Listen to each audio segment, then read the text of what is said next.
ប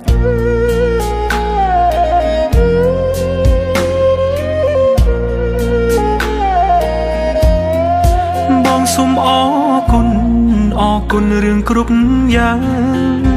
ដែលយើងបានសាងយើងធ្លាប់តស៊ូរួមគ្នាតែពេលនេះយើងបានចប់គ្នាអស់ពេលវេលាមើលថែគ្នាហើយ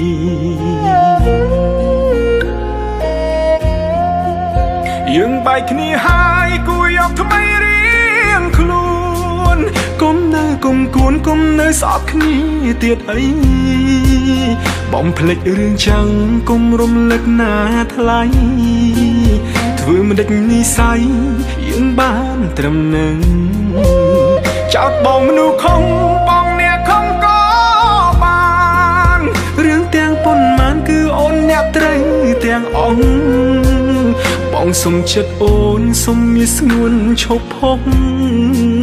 Facebook ទៀតចង់ហើយឈប់ត្រាមកទេ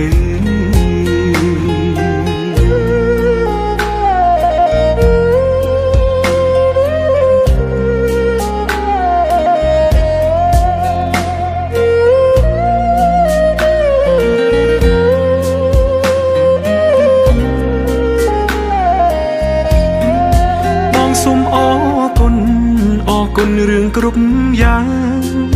ដែលយើងបានសាងយើងធ្លាប់តស៊ូរួមគ្នាតែពេលនេះយើងបានចប់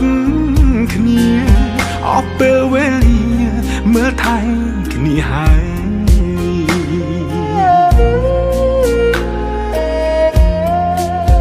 យើងបែកគ្នាហើយគួរយកថ្មីរៀងខ្លួនគុំនៅគុំគួនគុំនៅស្អប់គ្នាទៀតអីបំភ្លេចរឿងចាំងគុំរំលឹកណាថ្លៃធ្វើមិនដេចនិស័យយើងបានត្រឹមនឹង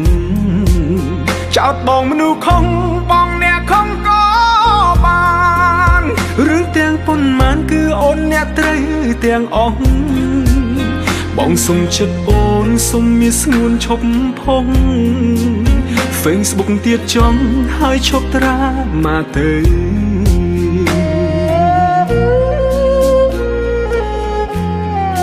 អូនគិតថាបងមនុស្សមិនល្អហើយទៅចង់អូនអើយទៅរកអ្នកសមនឹងថ្លៃបងមនុស្សអាក្រក់ដូចអូននេះហើយក៏គ្មានអ្វីឲ្យអូនលងឡើយខ្ញុំចាក់ចាញ់ខ្ញុំចាចាញ់ហើយតែខ្លួនអូនអើយឈប់រំលឹកបងទៀតអីអូនក៏មានមនុស្សដែលគេស្រឡាញ់ថ្លៃសូមជូនពរស្រីឲ្យមានក្តីសុខ